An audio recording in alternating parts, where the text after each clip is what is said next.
Good evening. This is a review on the Nintendo 64 in high definition. I'm doing this review because I feel like it and I hope you enjoy it. For starters, I grew up this system back in the 90s. I had a lot of fun with it, and currently I'm an adult and I still play on it. I still enjoy it. Now the system design of this, it's got curves to it, and like a woman, that's a good thing, because before this and after, Nintendo makes blocky systems. But this one's got this. I think it's a good idea that Nintendo put curves to it. Now, the front of the system, it's got 4 ports for controllers built right in. That's a unique feature because at the time, the other systems only had 2 ports. You need some kind of adapter to make like a 4-player. It's also got a nice logo. I like this symbol too. I never cared for the name Nintendo 64. They put 64 at the end of their name. That sounds kind of lazy. And yeah, they were originally going to call it Nintendo 64 Ultra. That would have been worse, but they could have named it better. Anyways, the top of the system, it's got a cartridge slot because it's obviously uses cartridges, and an on-off switch, reset button, and this right here would originally have a jumper pack, but Nintendo did something good. They put memory expansion, and this would help improve gameplay if you got games compatible for this or require it. I've got it, and it does help. Now, the back of the system, it's pretty simple. It's got an input for the TV set, and then an AC adapter would connect here.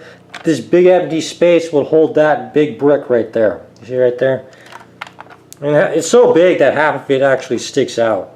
So yeah, it does look a little weird. But now the bottom of the system, it's got this, only one unique feature. Actually, I don't know if it's unique because it's kind of useless in most of the world. Nintendo was supposed to come out with this DD system, but for some reason they never came out with it in North America. They did come out with it in Japan in late 1999. But in most of the world, this slot is useless. It's also got this number, and because this is used in case your Nintendo breaks or whatever, you got questions.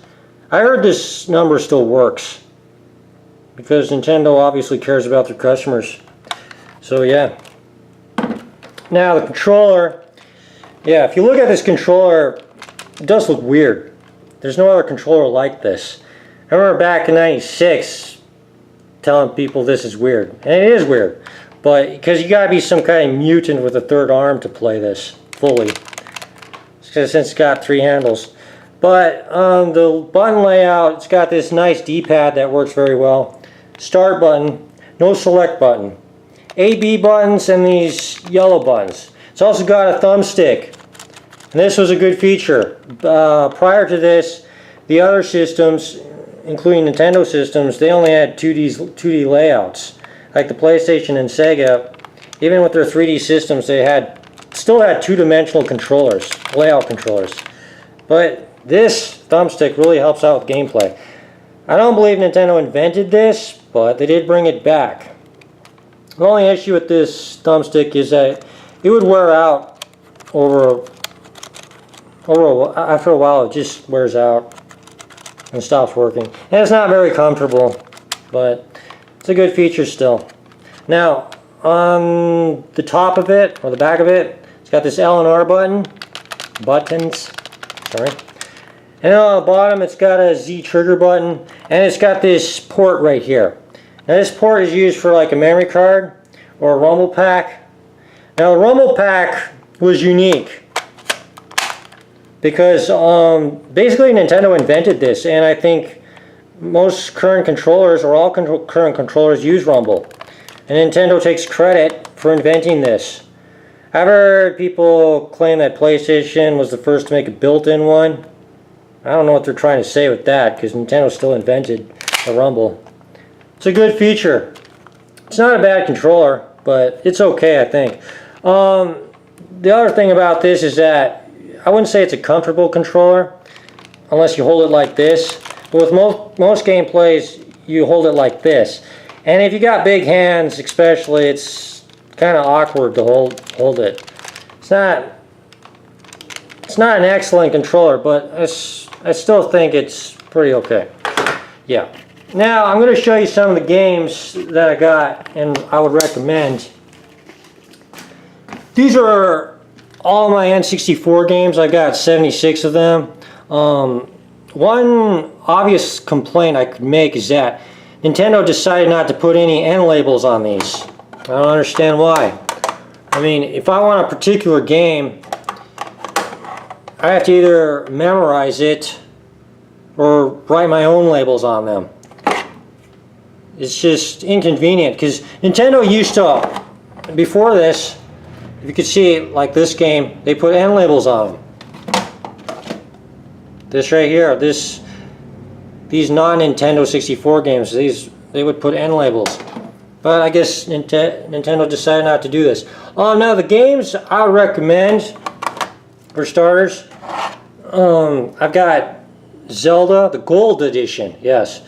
Some people claim this is the best game of all time. I wouldn't agree with that, or go that far, but it is a good game. The other game is Quake 2. In my opinion, this has the best graphics of any N64 game. It works real well if you got the expansion pack. Yeah, it's a good shooter. This one is my favorite shooter game on the N64. This is Quake. It's a completely different game from Quake 2, but I have a lot of fun with this. It's got issues with it, but it's really good. And it's not too expensive these days. Super Mario 64. It's another good game. I don't really have to explain it. I think most people know about this. Another one is Bomberman 64. That's a good puzzle game that you can blow things up. Space Station Silicon Valley. It's also a good game. This is a puzzle platform game. I think most people haven't heard of this, but it's a real good one. I would recommend it. GoldenEye 007. Some people consider, or a lot of people consider this the best shooter game on the N64. It's not my personal favorite, but it's a good one. This is Star Wars Episode 1 Racer. Very good racing game, and you can buy it cheap these days. I believe it's around $5. But I bought this one for $3, but yeah, it's pretty cheap and pretty good. Doom. Yeah, this is a good one. Sometimes I get lost in the levels, I don't know where I'm supposed to go, but yeah, it's a good shooter. I've got a bunch of other ones, but I'm not going to go through all of them. But anyways, that's my review on the Nintendo 64. I would recommend it. It's pretty cheap these days. I think it's for a gray colored system, charcoal colored. You can get one for under $50. These colored, I got the jungle green. I think they're a little more expensive because they're prettier.